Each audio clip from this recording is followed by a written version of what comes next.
ఆదికాండం 39వ అధ్యాయం.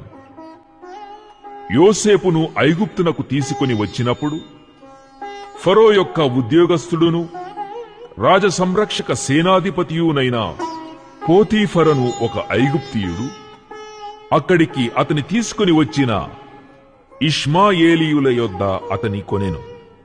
యెహోవా యోసేపునకు తోడైయుండెను గనుక అతడు వర్ధిల్లుచు తన యజమానుడగు ఆ ఐగుప్తీయుని ఇంట నుండెను.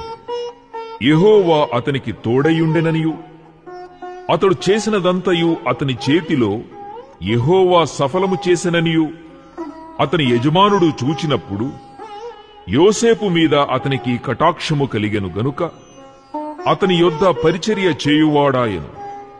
మరియు అతడు తన ఇంటి మీద విచారణకర్తగా అతని నియమించి తనకు కలిగినదంతయు అతని చేతికప్పగించెను. అతడు తన ఇంటి మీదను తనకు కలిగినదంతటి మీదను అతని విచారణకర్తగా నియమించిన కాలము మొదలుకొని యెహోవా యోసేపు నిమిత్తము ఆ ఐగుప్తీయుని ఇంటిని ఆశీర్వదించెను.